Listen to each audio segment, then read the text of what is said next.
Saya hari ini mendapat temanya kurang enak. Jadi saya pastikan ketika Anda nanti pulang dari tempat ini, pilihannya dua. Pertama, hati nurani Anda tergoncang. Kedua, rohani Anda disegarkan. Apa hasilnya? Nanti kita lihat setelah doa berkat. Tema kita pada hari ini adalah pemimpin yang sehat jasmani. Pemimpin yang sehat jasmani. Saya nggak tahu kenapa Pak Ciko kasih saya tema ini. Tapi kelihatannya tema ini penting banget untuk para calon-calon pemimpin seperti Anda ini. Kita buka satu bagian firman Tuhan. 1 Korintus 6 ayat 19 sampai 20. 1 Korintus 6 ayat 19 sampai 20. Kalau sudah kita akan baca bersama-sama. Saya tadi sengaja tampilkan PPT-nya itu sesuai dengan mimbarnya WL. Itu mimbarnya WL tempat pelayanan itu. Di Pelita Kasih. Betul ya Ako ya. Jadi saya sesuaikan tadi. Karena saya tahu itu WL-nya tadi itu Ako. Jadi untuk memberi dia semangat supaya jangan supaya semangat, supaya sehat jasmaninya. Saya pilih mimbar tempat Ako biasa khotbah. Nah itu. 1 Korintus 6 ayat 19 sampai 20 kita baca bersama-sama. 1 2 3. Atau tidak tahukah kamu bahwa tubuh kamu semua adalah bait roh yang tinggal di dalam kamu. Roh yang kamu peroleh dari Allah, dan bahwa kamu bukan milik kamu sendiri, sebab kamu telah dibeli dan harganya telah dibayar lunas. Karena itu muliakanlah Allah dengan tubuhmu. Pemimpin yang sehat jasmani. Tahukah saudara bahwa salah satu berkat terbesar yang Tuhan berikan kepada kita adalah sehat secara jasmani. Tuhan itu gak pernah ciptakan orang gitu lahir sakit. Gak ada. Karena Tuhan menciptakan kita sebagai orang yang sempurna, termasuk di dalamnya itu adalah kita memiliki tubuh yang sehat secara jasmani. Itulah sebabnya Alkitab tidak hanya memuat tentang ajaran-ajaran kerohanian, tetapi juga Alkitab membahas bagaimana seseorang itu harus memiliki kesehatan yang sehat secara jasmani. Bagian firman Tuhan tadi mengingatkan kita bahwa tidakkah kamu tahu bahwa tubuhmu adalah bait suci? Kalau firman Tuhan berkata bahwa tubuh kita ini adalah bait suci. Kalau saya dan saudara diberikan tubuh yang sehat dan Tuhan berkata bahwa tubuh kita ini adalah bait suci, maka dia harus kudus. Kalau kita ini adalah diberikan kesehatan oleh Tuhan, maka kita harus menjaga tubuh kita ini supaya tidak sakit. Kita punya tanggung jawab menjaga tubuh kita supaya tidak sakit. Tapi sayang ada banyak orang yang tidak mengindahkan ajaran firman Tuhan ini.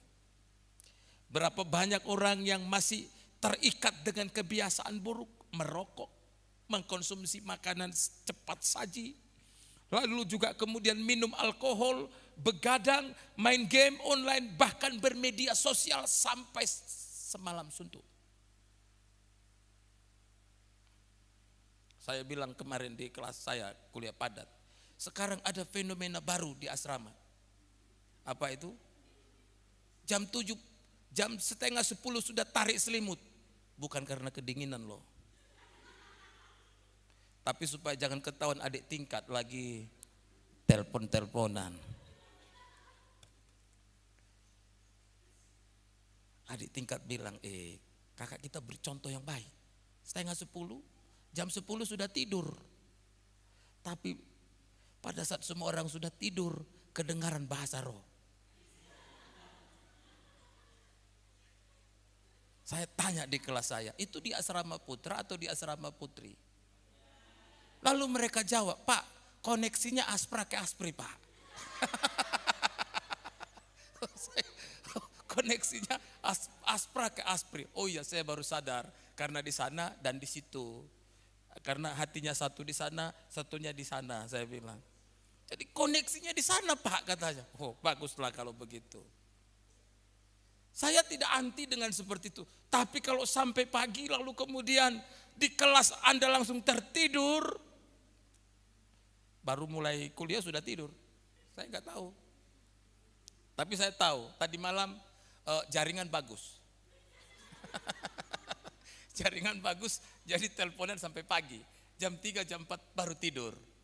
Jaringan bagus, lancar. Tapi kalau lagi hujan, oh jaringan tidak bagus. Saya yakin tidak ada bahasa roh. Seorang pemimpin dia harus memiliki jasmani yang sehat dan rohani yang sehat. Sehingga dia dapat berpikir secara sehat, jernih dan dapat berpikir positif. Sehingga mampu menghasilkan gagasan yang cemerlang. Supaya kemudian menjadi pemimpin itu mendatangkan manfaat bagi organisasi. Kalau Anda di tempat ini adalah calon-calon pemimpin, maka Anda adalah orang-orang yang harus memiliki kesehatan jasmani yang prima. Amin. Tapi beda sama orang-orang di luar sana yang bilang, Pak Togi, anak saya ini sering sakit-sakitan. Saya memasukkan di stan supaya sehat. Ada banyak yang begitu. Mereka bilang, Pak Togi saya punya anak ini sakit-sakit Pak Togi. Siapa tahu kalau masuk stan sehat. Salah, di sini tambah sakit. Di sini tambah sakit dia. 1 bulan pulang. Karena itu, kalau Anda adalah calon-calon pemimpin masa depan, maka Anda harus menjadi orang yang sehat secara jasmani. Amin. Makanya saya bilang tadi, pulang dari tempat ini imannya bisa tergoncang. Yang sakit-sakit jangan sakit hati sama saya. Maka di awal saya sudah tegas katakan, Anda pulang dari tempat ini pilihannya 2. Rohani disegarkan, yang kedua hati nurani tergoncang. Tapi jangan salahkan saya. Pak Ciko yang kasih saya tema. Hari ini saya akan mengajak saudara untuk melihat 2 pokok penting tentang kesehatan jasmani bagi pemimpin. Ada 2 pokok penting mengenai kesehatan jasmani bagi seorang pemimpin. Yang pertama, sehat jasmani adalah syarat dasar bagi seorang pemimpin. Amin. Jadi syarat dasar bagi seorang pemimpin itu adalah sehat secara jasmani. Kalau begitu Pak, kalau saya sakit-sakit saya bukan calon pemimpin. Syukur kalau sadar. Saya mau beritahu kepada Anda.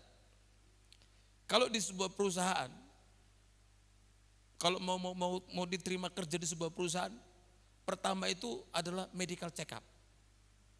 Betul ya? Siapa di sini sebelum masuk sini sudah pernah kerja? Pasti sebelum masuk medical check up dulu. Kalau ditemukan Anda menderita sebuah penyakit, perusahaan mikir rekrut Anda. Karena Anda akan jadi beban bagi perusahaan. Baru teken kontrak sakit. Ngabis-ngabisin duit aja. Baru teken kontrak seminggu sakit. Baru masuk stan seminggu sakit. Itu gimana itu? Baru masuk stan 1 minggu sakit. Anda harus berdoa. Jangan-jangan saya bukan calon pemimpin.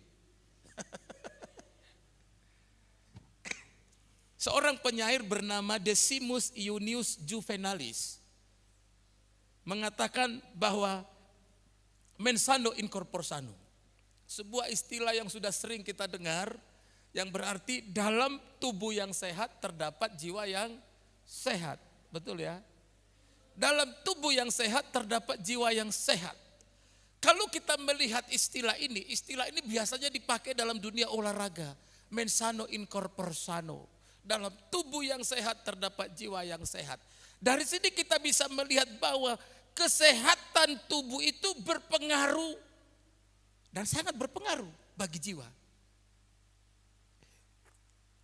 Itulah sebabnya orang yang sehat secara jasmani pasti jiwanya sehat.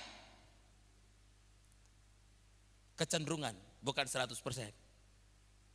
Tapi kalau ada orang yang sering sakit-sakit, pasti juga dia perasaannya terganggu, kejiwaannya terganggu.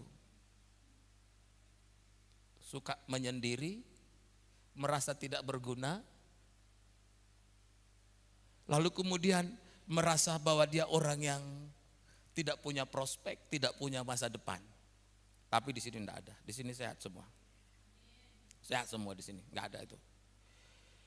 Jika pemimpin tidak sehat secara jasmani pada tingkat yang lebih dalam, penyakit-penyakit tersebut menimbulkan tekanan psikologis, kecemasan, kesedihan, kemarahan, atau depresi pada individu yang mengalaminya. Itulah sebabnya orang yang sering sakit akhirnya berpikir untuk dia mengundurkan diri dan tidak mau aktif di dalam segala bidang pelayanan. Tapi di sini tidak ada. Enggak ada yang sakit di sini hari Jumat. Karena ada juga penyakit sindrom baru. Kalau sudah hari Kamis, hari Jumat sakit. Supaya tidak turun weekend. Sedikit-sedikit sakit. Pak Togi, saya sakit Pak Togi. Saya hitung-hitung. Siapa dia yang sering-sering bikin laporan sakit tidak turun pelayanan, saya hitung-hitung. Sebentar lagi saya kirim WA, Anda bukan calon pemimpin. Ya, saya hitung. Jadi mulai besok hitung-hitung mau kirim WA ke saya sakit Pak. Saya akan bilang, Anda bukan calon pemimpin. Karena syarat dasar bagi seorang pemimpin itu adalah harus sehat secara jasmani. Kesehatan jasmani itu penting. Maka tubuh kita haruslah kita rawat. Seorang pemimpin akan kelihatan sempurna dan menarik bila sehat secara jasmani. Amin. Jadi seorang pemimpin kelihatan menarik, kelihatan dia bahwa itu adalah pemimpin yang hebat kalau dia sehat secara jasmani. Coba Anda bayangin, ada pemimpin setiap mau bicara batuk. Setiap mau bicara, pasti Anda bilang, ini TBC ini. Ya kan, ini tuberkulosis nih, bahaya, jauh-jauh, jaga jarak, pakai masker. Kan begitu. Jadi seorang pemimpin itu akan kelihatan sempurna dan menarik bila dia sehat secara jasmani. Lalu bagaimanakah seorang pemimpin yang dikatakan sehat secara jasmani? Bagaimanakah seorang pemimpin dikatakan sehat secara jasmani? Yang pertama, tidak mengidap penyakit kronis. Anda tahu kronis? Tidak mengidap penyakit kronis, tidak mengidap penyakit yang parah. Siapa di sini yang punya penyakit parah? Rahasiakan saja. Itu rahasia Anda sama Tuhan. Kan begitu. Tapi syarat pertama bagi seorang pemimpin supaya dia dikatakan menarik dan kelihatan sempurna, maka dia tidak boleh mengidap penyakit yang kronis. Kalau begitu bagaimana Pak? Saya kan ini punya penyakit kronis Pak. Lalu saya sudah masuk stan, gimana Pak? Apakah saya bukan calon pemimpin? Saya kasih solusi kepada Anda. Jangan ambil keputusan keluar ya. Tapi mari praktek iman. Kalau Anda mengidap penyakit kronis, maka Anda harus percaya ketika engkau dipanggil di tempat ini, Tuhan akan menyembuhkan engkau. Amin. Lalu bagaimana Pak kalau saya sampai lulus dari sini tidak sembuh-sembuh penyakit saya? Sederhana. Jangan mimpi jadi pemimpin. Selesai. Seorang pemimpin muda. Anda ini calon-calon pemimpin muda ya. Jangan sampai Anda mengidap penyakit kronis. Kalau Anda punya penyakit kronis, cepat-cepat periksa dokter. Cepat-cepat terapi, banyak-banyak berdoa sama Tuhan. Supaya Anda disembuhkan sama Tuhan. Jangan pikir penyakit sembuh sendiri. Tidak ada itu penyakit sembuh sendiri. Tapi penyakitku membunuhku, ya. Seorang pemimpin, dia harus merawat dirinya, menjaga dirinya supaya tidak mengidap penyakit kronis. Kita memang tidak bisa menolak datangnya penyakit, tapi kita bisa mencegah supaya kita tidak sakit. Amin. Kita nggak bisa menolak datangnya penyakit, tapi kita bisa mencegah supaya tidak sakit. Itulah sebabnya dalam filsafat kesehatan mengatakan lebih baik mencegah daripada mengobati. Lebih baik mencegah daripada mengobati. Saya mau tanya sama Anda yang laki-laki, mau enggak punya istri sakit-sakitan? Punya pacar sakit-sakitan mau? Mau? Saya mau tanya sama Anda yang putri-putri, mau enggak Anda punya pacar penyakitan? Kenapa tidak mau? Saya tanya, kenapa tidak mau? Anda mau punya pasangan yang penyakitan? Masih muda, masih 20 tahun sudah sakit TBC. Anda mau? Saya mau kasih tahu kepada Anda, kalau dari muda sudah sakit, mending jauhin aja lah. Muda saja masih sudah sakit, apalagi tua. Anda jadi perawat aja. Kecuali sudah tua kayak saya tiba-tiba sakit. Sudah disumpah. Maukah engkau menerima Togi Sigalingging sebagai suamimu dalam keadaan sehat, sakit.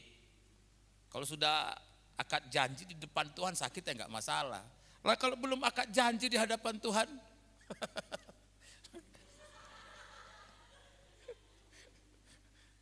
Makanya saya bilang, nanti pulang nurani Anda terganggu. Nggak bisa tidur.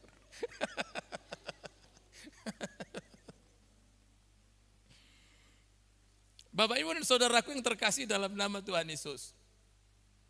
2 bulan yang lalu, saya dan istri itu didatangi seorang konsultan kesehatan, ahli gizi. Tiba-tiba pada saat kami mau makan, dibilang, Pak Togi, kita ukur dulu. Pak Togi sama ibu. Akhirnya diukurlah lemak saya. Lemak? Katanya perut saya kelebihan 8 lapis. Beneran? Jadi katanya perut saya ini lapisan lemaknya lebih 8 lapis. Over 8 lapis. Akibatnya katanya saya ini kelihatan lebih tua 8 tahun. Masa sih? Maka setiap saya makan dinasihatin sama istri saya, ingat 8 lapis. Sekarang setiap saya makan, apalagi persekutuan hamba Tuhan, ingat 8 lapis. 8 lapis. Tapi saya enggak terima satu, dia bilang saya lebih tua 8 tahun. Saya enggak terima, karena kalau saya kenalan sama orang baru, ditanya saya, lo umur Pak Togi berapa? 48, saya bilang. Kami kira Pak Togi sudah umur 58 katanya. Kok kelihatan lebih muda ya katanya. Itu kata Anda, tapi menurut ahli gizi saya lebih tua 8 tahun. Karena lemak perut saya lebih 8 lapis.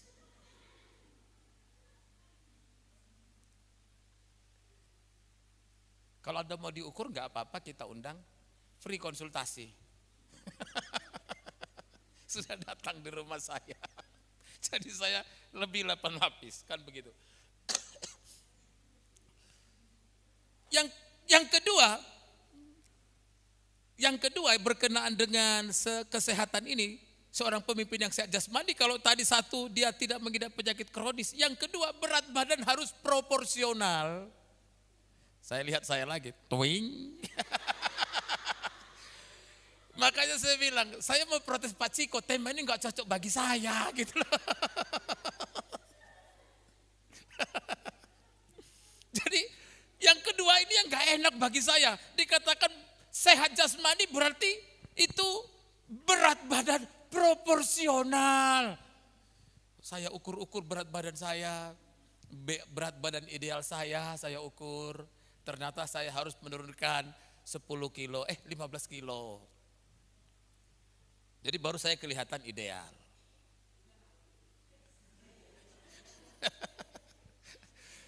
Beneran, itu saya ukur berat badan saya. Kalau kemudian saya hitung berdasarkan tinggi badan, lalu disesuaikan dengan berat badan saya, maka saya kelebihan 15 kilo. Tapi dikatakan seorang pemimpin yang sehat jasmani berpenampilan harus menarik. Saya bayangin, kalau saya lihat ya, pendeta-pendeta sekarang itu kan penampilannya modis ya. Modis, lalu kemudian tubuhnya slim, sit pack kan gitu ya. Keren ya. Udah slim, agak sit pack pula dikit gitu ya gitu. Kan keren ya gitu ya. Lalu kemudian rambutnya agak cepak-cepak dikit gitu ya. Saya pikir itu pemimpin yang ideal kan gitu ya. Orang pasti suka kalau ditanya, siapa pimpinannya? Oh Pak Togi, oh yang badannya itu proporsional ya. Tapi siapa pimpinannya Pak Togi? Oh ya yang overweight ya. Oh yang overweight ya kan katanya gitu kan. Kan itu. Yang ketiga, seorang pemimpin dikatakan sehat secara jasmani, dia harus berpenampilan menarik. Jadi ternyata saya sempat berpikir, apa kaitannya orang yang sehat jasmani dengan penampilan yang menarik? Kemarin saya ngajar di tingkat 2 ya. Saya bilang, Anda harus tahu fenomena hari-hari terakhir ini adalah semua orang tidak bisa dilepaskan dari yang namanya perawatan diri. Skincare. Saya membaca sebuah survei untuk hari-hari terakhir ini. Rata-rata perempuan Indonesia menghabiskan dana 300 sampai 500 ribu untuk perawatan diri, secara khusus untuk perawatan kulit dan wajah. 300 sampai 500 ribu. Itu yang standar ya, perawatan yang standar. Kalau kita ikut yang perawatan yang high, yang model-model artis itu sampai 30 juta. Bengkok hidung, lurus. Ya kan?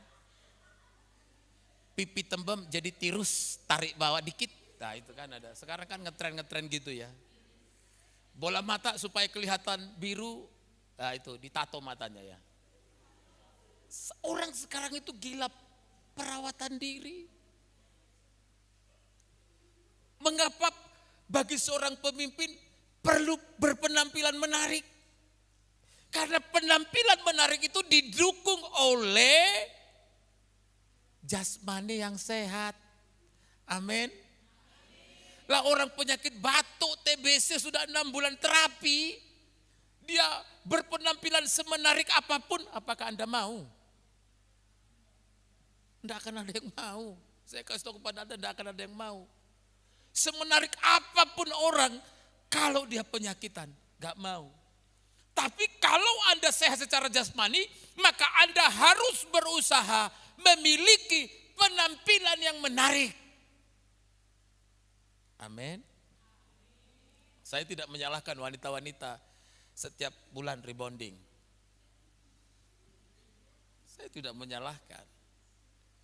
Pedikur, manikur, silahkan. Kalau ada uang. Lalu kemarin mahasiswa saya tanya di saya, Pak, lalu bagaimana kalau Bapak mengatakan bahwa seorang public figure itu harus berpenampilan menarik, bagaimana Pak kalau seorang pendeta gajinya 1 juta, lalu istrinya minta perawatan 500 ribu? Ingin tampil cantik tapi uang gak ada.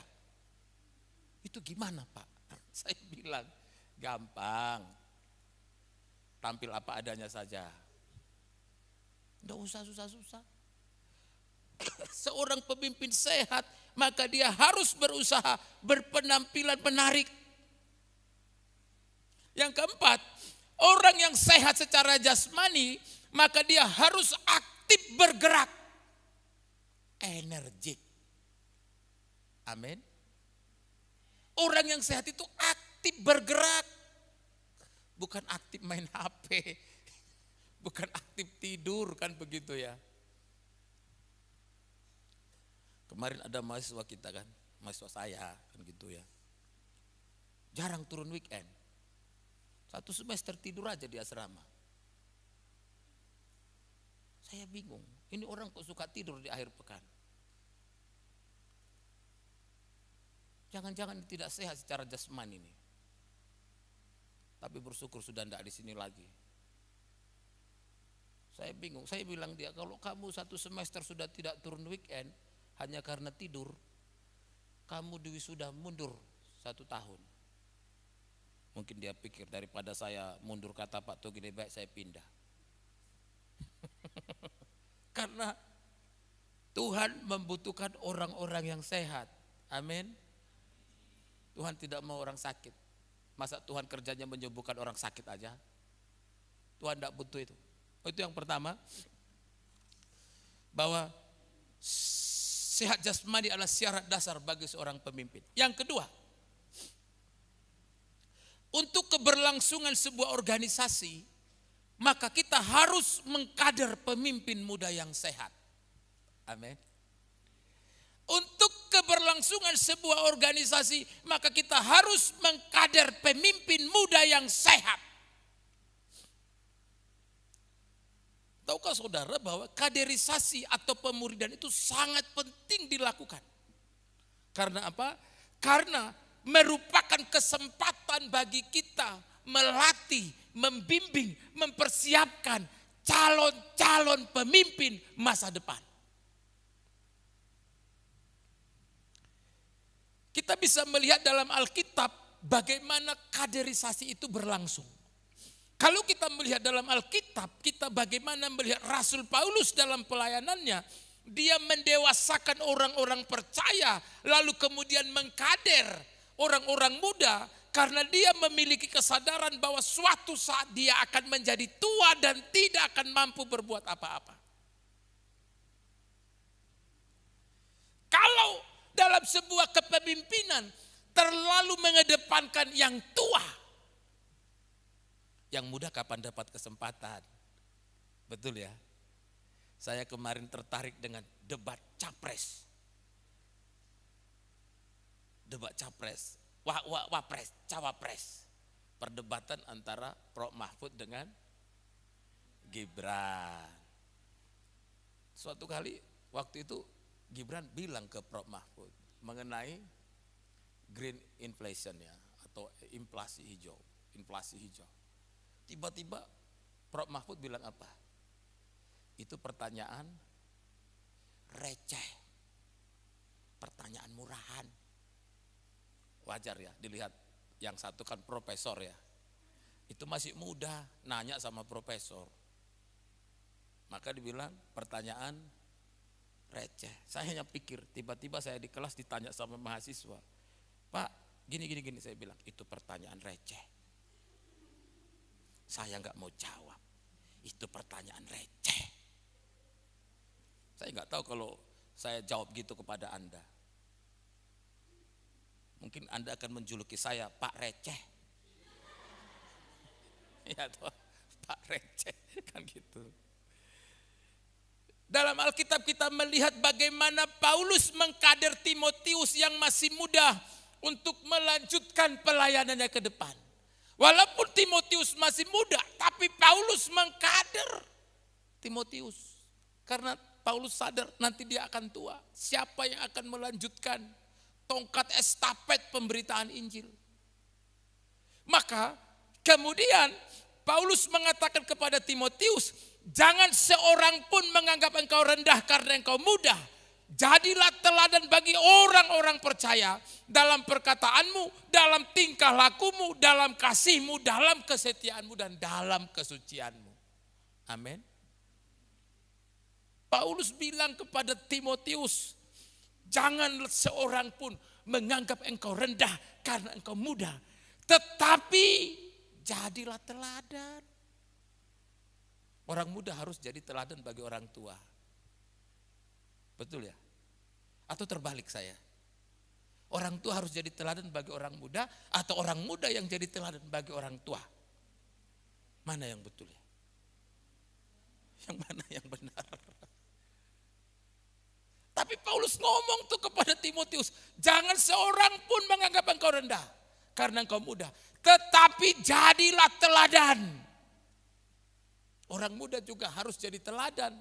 Jadi orang muda jangan terlalu sibuk menjadikan orang tua jadi teladan, tapi lupa menjadikan dirinya menjadi teladan. Kita terlalu sering mengidolakan orang, betul ya? Kita terlalu sering membanggakan orang dengan segala kelebihannya. Saya ngefans sama bapak itu. Saya mengidolakan beliau. Rata-rata mahasiswa STAN lulus mengidolakan dosennya. Gitu sampai di lapangan gak laku.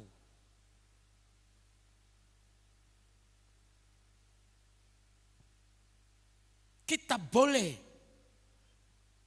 menjadikan orang lain sebagai teladan. Tapi jangan lupa kita juga harus menjadi teladan bagi orang lain. Amin. Jangan kita berkata, saya mengidolakan ini, saya mengidolakan itu, saya mengidolakan itu. Silakan Anda mengidolakan. Tapi saya mau tanya kepada Anda, apakah kalau Anda mengidolakan seseorang, lalu kemudian itu akan membuat Anda lebih baik? Saya ingat teman saya, dulu di sini ada dosen kita namanya Ibu Lin Ebenhard. Dosen konseling ya Pak Ciko ya, kalau saya tidak salah. Dosen konseling, dulu ajar saya. Ada teman saya terobsesi sama almarhum Ibu Lin. Setiap orang mau dikonseling dia. Asal ketemu teman, kamu punya masalah apa? Saya mau konseling kamu. Setiap ketemu orang mau mengkonseling. Saya tegur dia. Saya tahu kamu terobsesi dengan dosen kita almarhum Ibu Lin Ebenhard, saya bilang. Tapi enggak gitu juga lah setiap orang mau kamu konseling. Kamu yang butuh dikonseling. Kamu itu gangguan. Terlalu mengidolakan orang itu gangguan. Maka Anda jangan terlalu mengidolakan orang. Kalau Anda terlalu mengidolakan orang berarti Anda gangguan. Anda yang butuh dikonseling. Amin. Kira-kira sudah tergoncang hati nuraninya? Belum? Saya lanjut lagi lah kalau begitu. Kalau begitu, pemimpin muda seperti apa yang perlu dipersiapkan bagi keberlangsungan pelayanan kita? Orang-orang muda seperti apa yang harus kita persiapkan? Orang-orang muda yang sehat seperti apa yang kita harus persiapkan bagi perkembangan, bagi pelayanan kita, bahkan supaya Injil sampai ke ujung-ujung bumi. Yang ikut kelas saya kemarin, saya bilang, 3 kunci Anda mau berhasil. Yang pertama, Anda harus memiliki apa? Kerohanian. Anda harus memiliki kerohanian yang baik. Seorang pemimpin muda, calon pemimpin muda yang dipersiapkan bagi kemuliaan Tuhan, dia harus memiliki kerohanian yang baik. Pak, saya pintar Pak, saya pintar teologi Pak. Pak, saya pintar nyanyi Pak. Pak, saya pintar main musik Pak. Pak, saya punya wajah yang menarik, ganteng, penuh wibawa Pak. Ini kelebihan saya cocok menjadi seorang pemimpin. Saya mau bilang kepada Anda, khotbah-khotbah saya ini cari di Google ada. Iya, beneran saya ngomong aja. Khotbah-khotbah semua yang dikhotbahkan di tempat ini di Google ada. Apalagi Anda sudah pakai AI, kecerdasan buatan. Sudah pakai AI, udah langsung semua dapat. PPT apapun ada di sana. Mau pintar khotbah ikut tutorial saja. Mau pintar, mau jadi teolog yang bagus, ikut tutorial saja. Saya baru bilang tadi di Asrama Putra itu, waktu nonton main poli itu, saya bilang, sekarang tuh orang-orang muslim itu sudah mengaku teolog, kristolog, cuman dengar YouTube doang. Kalah kita. Kerohanian merupakan standar yang harus dimiliki seorang pemimpin. Kalau sebuah organisasi merekrut seorang calon pemimpin yang tidak memiliki kerohanian, itu adalah kesalahan terbesar bagi sebuah organisasi. Ada amin? Ada amin? Ah, gitu dong. Masalah kerohanian masalahnya nih. Kerohanian itu standar yang utama bagi calon-calon pemimpin. Apalagi kita adalah sekolah yang dilabeli dengan Wesley Armenian. Agak panjang dikit. Wesley Armenian. Apa moto utama kita? Ciri khas kita apa? Doktrin kekudusan. Betul ya? Saya mau bilang kepada Anda, gimana Anda mau bicara doktrin kekudusan, Anda tidak rohani? Kekudusan itu hanya akan menjadi milik kita kalau Anda memiliki kerohanian yang baik. Anda bicara kekudusan tapi Anda tidak memiliki kerohanian yang baik, omong kosong. Betul ya? Betul? Betul? Saya dengan Pak Ciko kemarin dikomplain salah satu alumni kita. Di ruang makannya Pak Ciko ya, kami dikomplain.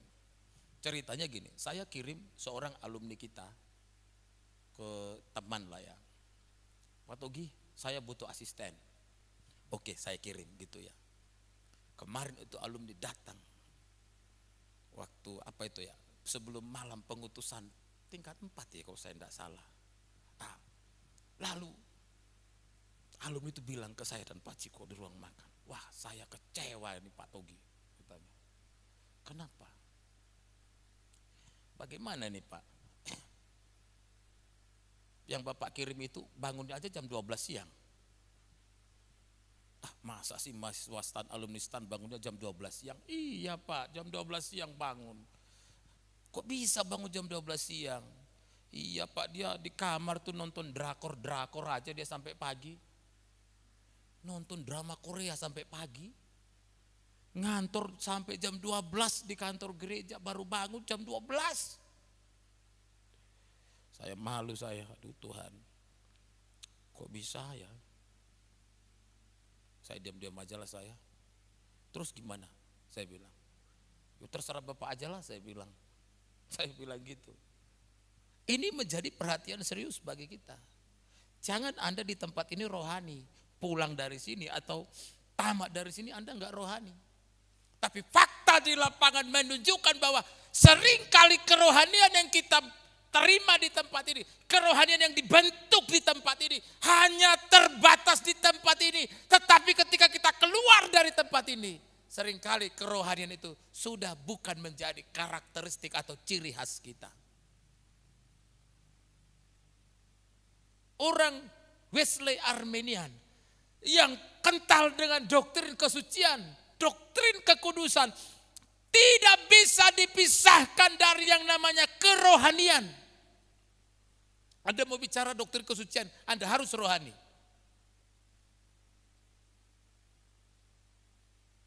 Ibaratnya Anda tidak rohani tapi Anda bicara doktrin kesucian, Anda bicara sorga tapi Anda ada di neraka. Gak masuk. Kerohanian itu harus dimiliki oleh seorang pemimpin muda yang dipersiapkan. Amin.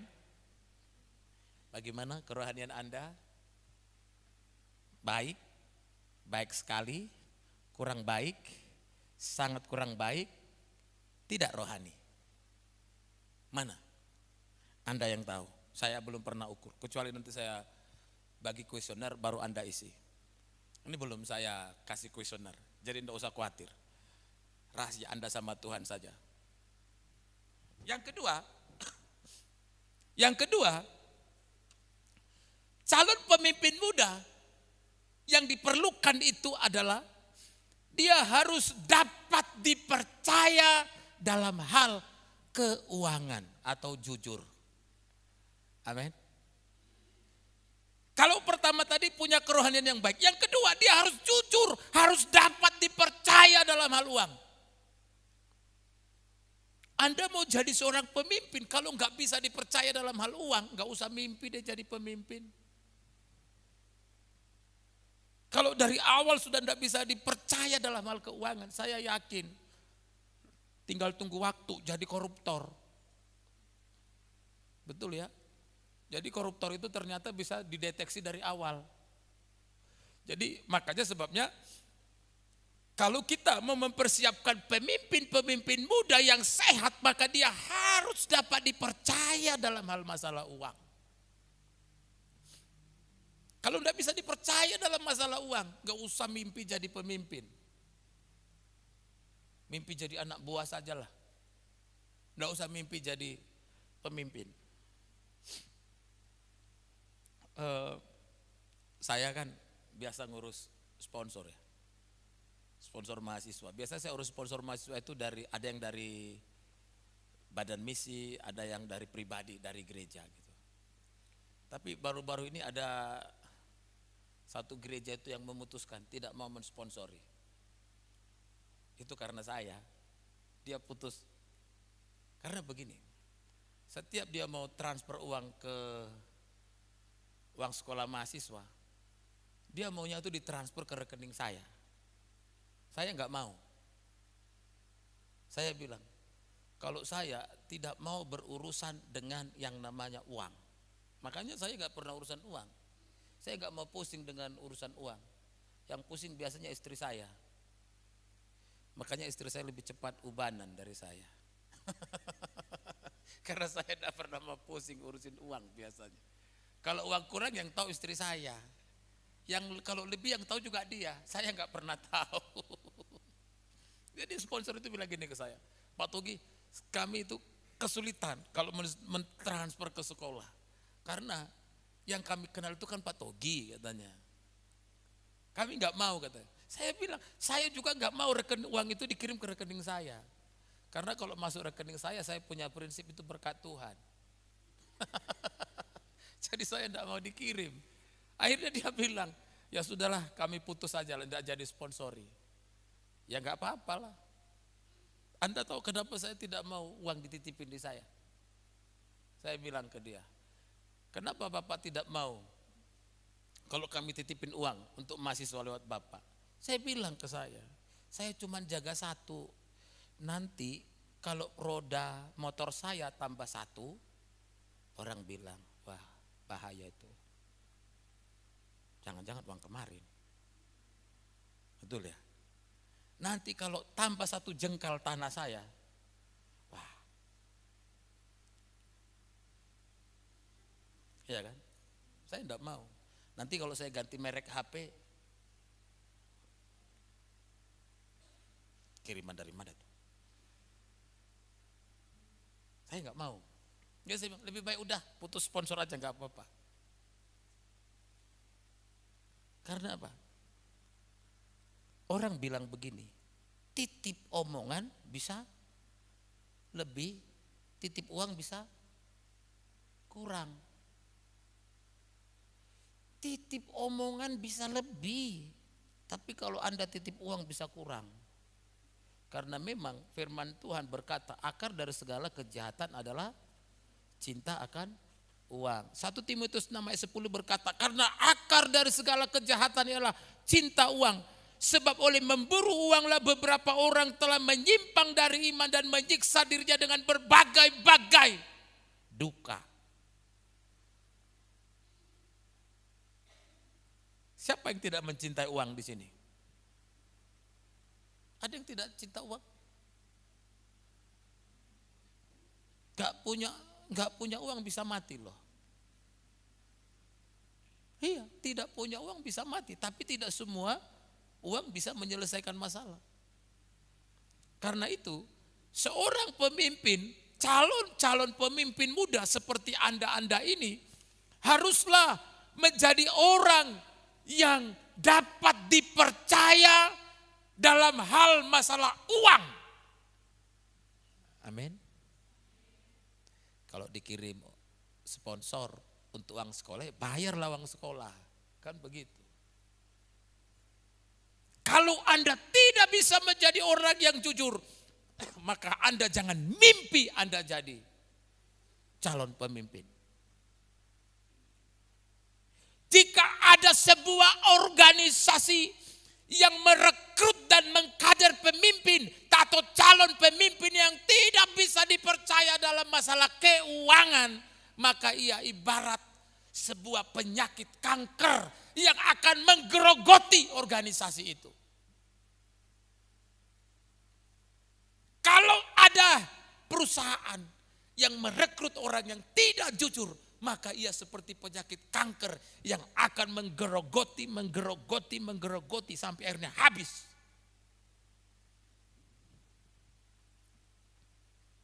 Tapi apakah bisa pendeta korupsi? Bisa? Bisa nggak pendeta korupsi? Bisa ya? Sangat atau bisa? Sangat bisa. Hamba Tuhan juga bisa korupsi.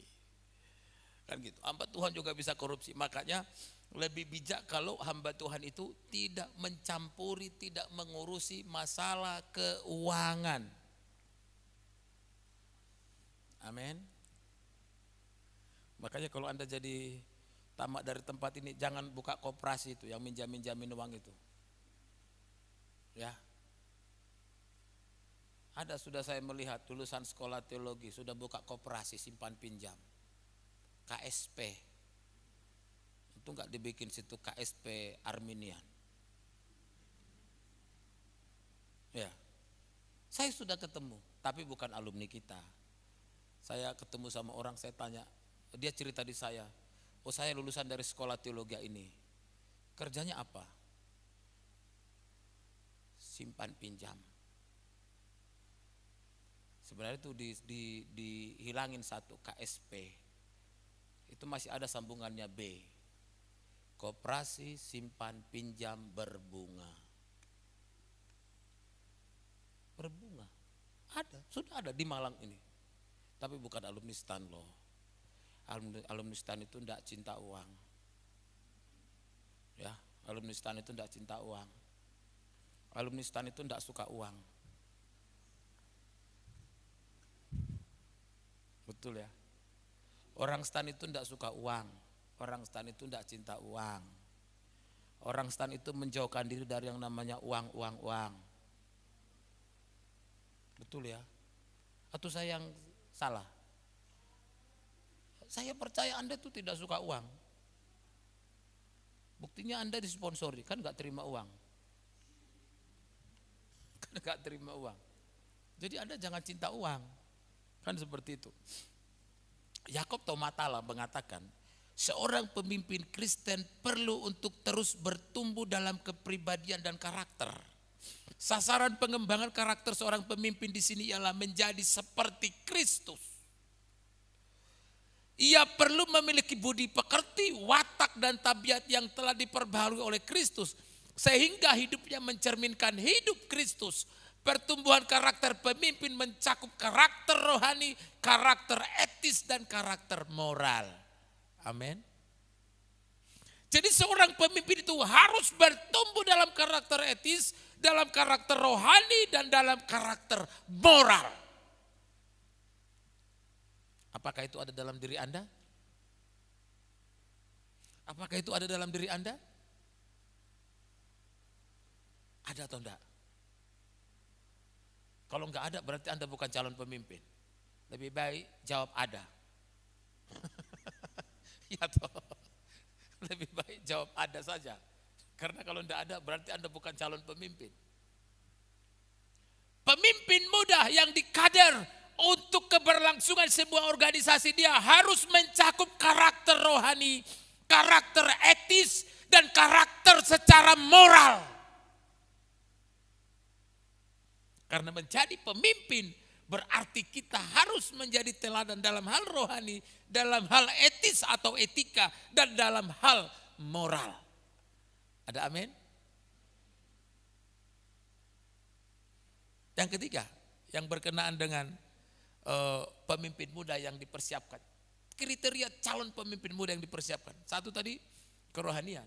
Yang kedua, jujur atau dapat dipercaya dalam hal uang. Yang ketiga apa? Siapa yang ingat waktu kelas saya kemarin? Dapat bekerja sama. Sayang saya nggak bawa es krim. Kalau nggak saya kasih. Berarti masih hafal, kan gitu. Calon pemimpin yang dipersiapkan itu harus dapat bekerja sama. Harus mampu menjadi teamwork katanya. Harus bisa bekerja tim. Saya membaca sebuah iklan rekrutmen sales di sebuah sepeda motor. Sederhana apanya? Dibutuhkan marketing. Ini sepeda motor roda 2. Satu dibuat di situ. Pendidikan. Minimal S1. Punya apa? Berkelakuan baik. Dan yang paling bawah di situ dibuat mampu bekerja tim, mampu menjadi teamwork, mampu menjadi orang yang bekerja sama dalam tim, harus mampu. Mengapa kerja sama tim itu perlu? Tahukah Anda, salah satu sifat pemimpin-pemimpin masa kini adalah selalu merasa yang terbaik. Betul ya? Selalu merasa, pokoknya gualah. Pokoknya pemimpin hebat itu saya. Saya yang ini, saya ini, saya ini, saya ini, saya ini, saya ini, saya ini. Betul ya? Bahkan saking merasa bahwa diri adalah pemimpin terbaik, terkadang sudah tua pun tidak mau turun. Karena memang kita punya budaya orang Indonesia, makin tua makin apa? Jangan menjadi-jadi. Orang sering berkata makin tua makin diakui pengalamannya. Karena sudah banyak makan garam. Makan asam garam. Betul ya, gitu ya. Itulah sebabnya kita sering mengatakan bahwa pemimpin yang ideal itu adalah harus rambut putih. Tapi saya betul ya? Sering mengatakan kalau makin putih makin bijak. Padahal bukan. Kalau dia bijak rambut putih ya dicat. Kan begitu. Kita terlalu mengidolakan yang namanya faktor O.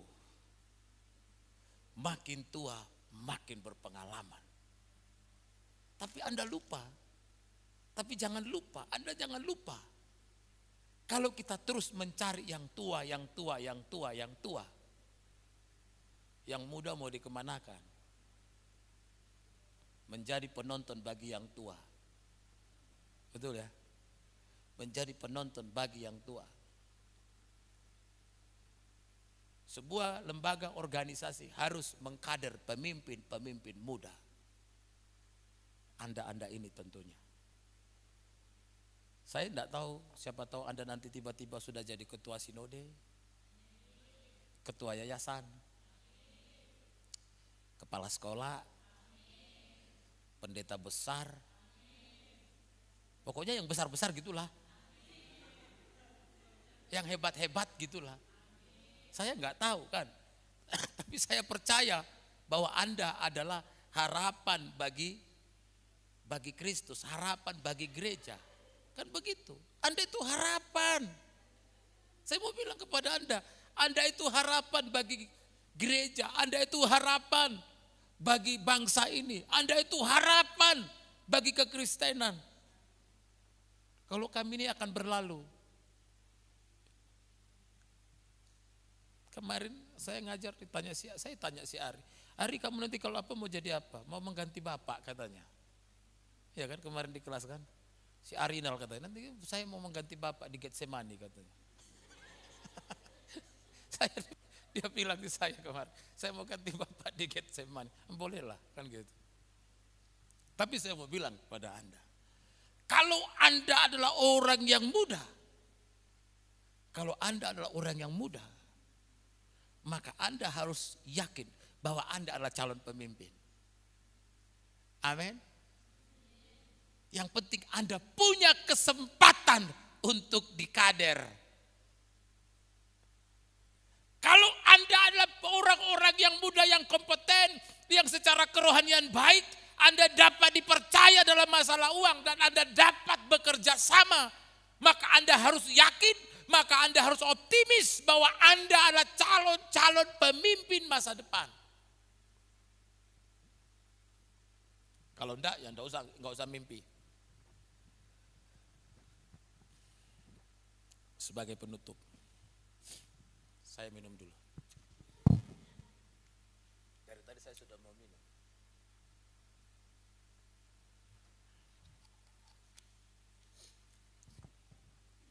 Sebagai penutup, saya adalah gembala sidang di GKIN Getsemani. Si Ari sudah melamar dia. Saya gembala sidang di GKIN Getsemani. Waktu saya datang di Getsemani, semua pelayan di sana itu semua orang tua semua. Pemimpin pujian, orang tua semua. Makanya saya pernah bilang, waktu saya pertama datang di Getsemani itu saya ibadah itu tidur. Sampai istri saya membanguni saya, Pak bangun Pak, udah selesai Pak. Iya, saya tidur ibadah. Lo kok bisa pendeta tidur? Iya, saya tidur. Waktu ibadah saya tertidur. Istri saya bangun saya, Pak. Bangun Pak. Kan gitu. Dibanguni saya sama istri saya. Saya baru ya udah selesai. Karena semua yang melayani yang tua-tua. Nyanyinya pun pendek-pendek sudah. Tidak bisa tarik napas panjang-panjang lagi. Jadi saya tertidur ngantuk. Sesudah saya jadi gembala di sana, saya rubah semua. Saya bilang, saya mau hanya pakai pelayan-pelayan muda. Saya tidak mau pakai orang tua lagi. Saya diprotes. Kenapa Pak Togi? Kami ini sudah punya jam terbang Pak Togi. Bertahun-tahun menjadi WL. 40 tahun kami sudah menjadi WL Pak Togi. Iya saya tahu 40 tahun, 30 tahun, 20 tahun jadi WL. Bagus. Tapi apakah Bapak Ibu sadar nafasnya sudah berkurang? Do, re, mi, fa, sol, la, si, do. Udah do, re, mi, fa, sol, la. Lah kan gitu ya. Saya kader semua yang muda-muda, saya kader semua yang muda. Yang muda semua. Makanya kemarin waktu camp, waktu ibadah bersama dengan Korea kemarin. Semua pelayan saya semua orang muda semua. Memang saya target itu orang muda harus dikader. Nah kalau kita tidak mengkader orang-orang muda yang sehat, mau jadi apa gereja kita? Mau jadi apa? Mau jadi museum? Tahu museum? Kumpulan orang-orang tua. Mau jadi apa gereja kita? Mau jadi apa organisasi kita? Kalau kita tidak melakukan kaderisasi terhadap yang muda. Mau jadi museum. Museum itulah tempat menyimpan barang-barang antik yang hampir punah dan sudah tidak ada lagi di tempat lain. Kalau gereja tidak melakukan kaderisasi, maka orang-orang yang ada di gereja adalah orang-orang yang sudah napasnya juga tidak panjang, hidupnya juga sudah tidak panjang. Museum lah. Tapi saya percaya Anda adalah pengurus-pengurus museum. Betul ya? Anda adalah pengurus-pengurus museum yang dikader menjadi calon-calon pemimpin. Amin. Sebagai kesimpulan, saya mau bertanya kepada Anda. Kalau hari ini yang menjadi tema kita adalah menjadi pemimpin yang sehat jasmani. Dan ketika Anda ada di tempat ini, saya percaya Anda dipersiapkan menjadi calon-calon pemimpin. Katakan amin. Tapi saya mau bertanya kepada Anda, kalau engkau adalah calon pemimpin yang dipersiapkan bagi Tuhan, kalau engkau adalah calon pemimpin yang sehat secara jasmani, saya mau bertanya, apakah engkau adalah orang yang sering sakit? Yang kedua, apakah engkau hari ini belum mencapai tingkat kerohanian yang sesungguhnya? Yang ketiga, apakah engkau selama ini belum bisa menjadi orang yang jujur dan dapat dipercaya? Dan yang keempat, apakah engkau selalu mau menang sendiri? Apakah engkau orang yang egois? Apakah engkau orang yang suka menyalahkan orang lain dan tidak mengakui kesalahan? Sehingga Anda tidak bisa bekerja sama dengan orang lain. Apakah itu ada dalam diri Anda? Saya mau undang tim musik sama singer datang maju ke depan. Ada satu pujian yang akan membuat kita mengintrospeksi diri kita. Kita mau lihat diri kita. Kalau hari ini firman Tuhan berkata kepada kita, tema yang memberkati kita adalah pemimpin yang sehat secara jasmani. Pemimpin yang sehat secara jasmani, maka dia bukan orang yang sakit. Pemimpin yang sehat adalah dia harus memiliki kerohanian yang baik. Dia harus menjadi orang yang jujur, dapat dipercaya, dan dia tidak egois. Anugerahmu mempesonaku. Kita mau angkat pujian ini. Tuhan, Kau sungguh besar.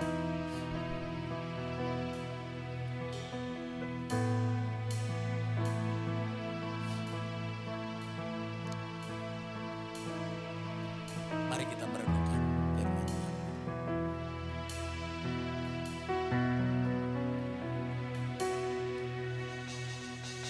Tuhan, Kau sungguh besar. Karyamu sungguh ajaib. Tiada hentinya ku mengagumi. Sungguh Kau ajaib. Tuhan, Kau sungguh besar.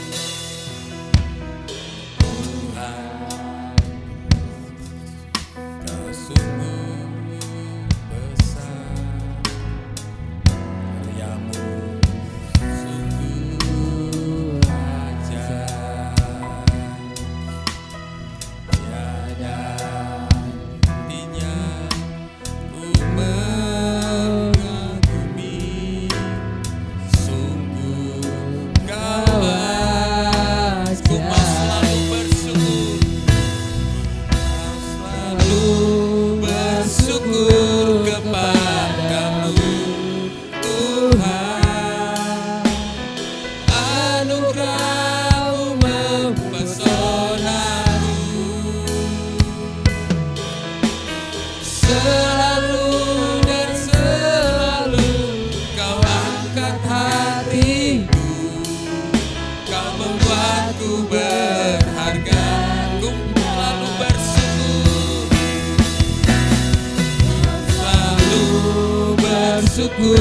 kepadamu Tuhan, anugerah-Mu mempesona selalu, selalu dan selalu. Kau angkat hatiku, Kau membuatku Mari kita bangkit berdiri, katakan, ku mau selalu bersyukur kepadamu Tuhan,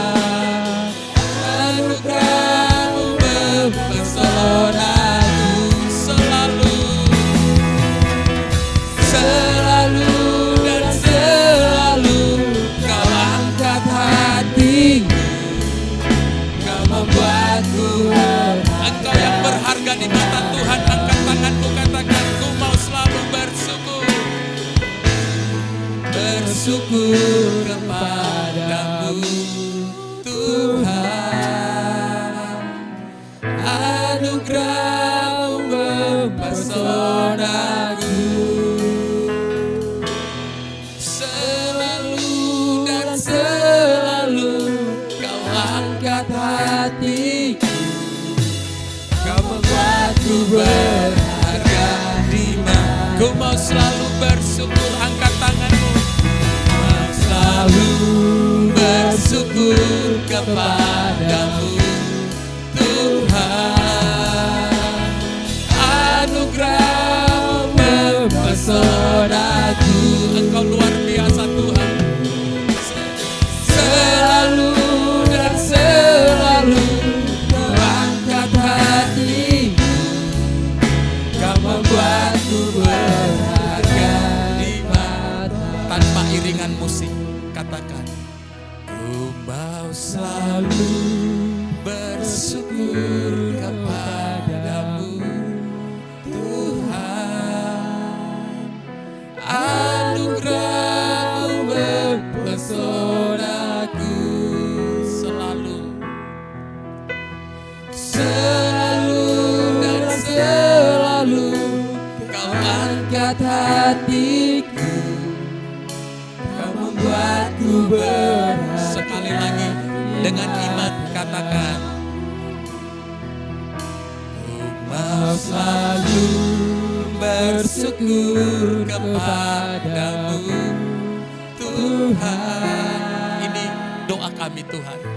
Anugerah-Mu mempesonaku. Selalu Kau angkat hatiku, Selalu dan selalu Kau angkat hatiku, Kau membuatku berharga di mata-Mu.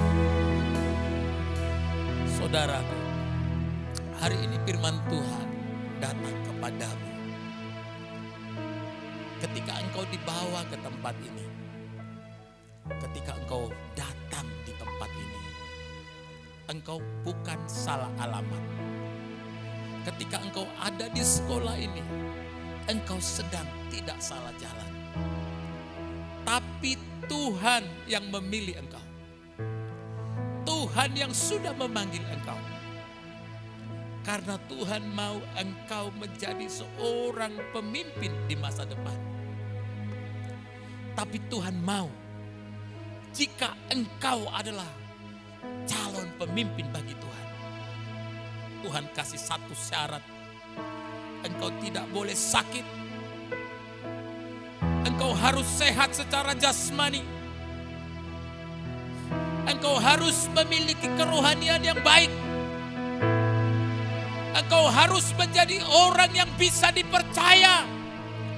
Engkau harus menjadi orang yang jujur. Engkau bukan orang yang egois. Engkau bukan orang yang menang sendiri. Karena Tuhan tidak mau ada penyakit-penyakit ini dalam dirimu. Jika engkau hari ini adalah orang yang sering sakit, berdoalah kepada Tuhan. Katakan, Tuhan, saya mau menjadi orang yang sehat. Saya mau menjadi orang yang sembuh. Jika engkau belum memiliki kerohanian yang baik, berdoalah sama Tuhan. Katakan, Tuhan, aku mau mengenal Engkau lebih lagi. Aku mau mengenal Engkau lebih sungguh lagi. Aku mau komit Tuhan, mau mengandalkan Engkau dalam segala sesuatu. Berdoalah kepada Tuhan. Katakan sama Tuhan, Tuhan, aku mau menjadi orang yang jujur. Aku mau menjadi orang yang bisa dipercaya. Karena Engkau yang berjanji, Engkau yang berkata bahwa calon-calon pemimpin adalah harus memiliki kejujuran di dalam hidup. Jika engkau belum jujur selama ini di hadapan Tuhan, jika selama ini masih ada kebohongan di dalam hidupmu, berdoa sama Tuhan. bilang sama Tuhan malam hari ini, Tuhan, hari ini saya mau komit, mau jadi orang jujur. Jika engkau adalah orang yang egois, suka menyalahkan orang atas apa yang engkau alami, engkau tidak mau bekerja sama dengan orang, hari ini bilang sama Tuhan, katakan sama Tuhan, Tuhan, aku mau menjadi pribadi yang lebih baik. Aku mau menjadi pribadi yang diubahkan. Karena engkau membuat aku menjadi berharga di mata Tuhan. Karena Tuhan menghadirkan saya di tempat ini. Karena Tuhan mau membuat saya berharga. Karena saya adalah calon pemimpin masa depan yang akan Tuhan pakai dimanapun engkau mau pakai hambamu. Percaya sama Tuhan. Yakin sama Tuhan. Tuhan tidak akan pakai orang yang tidak sesuai dengan standarnya Tuhan.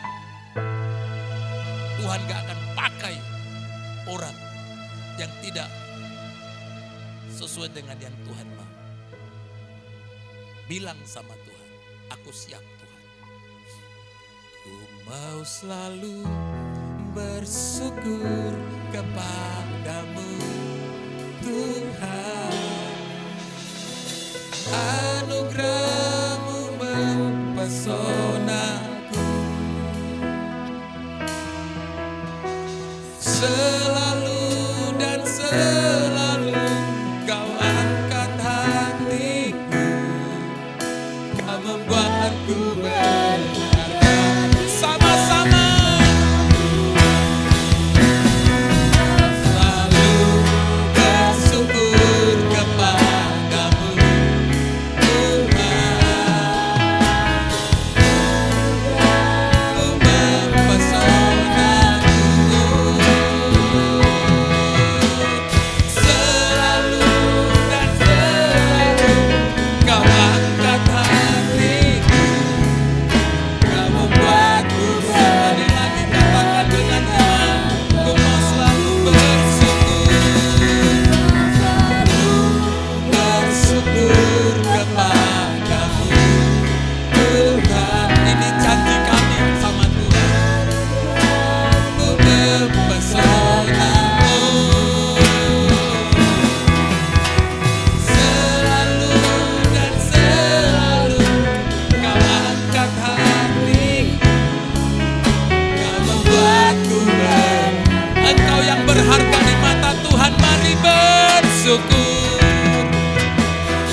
bersyukur kepadamu Tuhan. Mu mempesonaku, selalu dan selalu Kau angkat hatiku, Kau membuatku berharga. Ku mau selalu bersyukur, selalu bersyukur kepadamu Tuhan. Anugerah-Mu mempesonaku, Engkau luar biasa Tuhan. Selalu dan selalu Kau angkat hatiku, Kau membuatku berharga. Kau membuatku berharga, Kau membuatku berharga, Kau membuatku berharga, Kau membuatku berharga di mana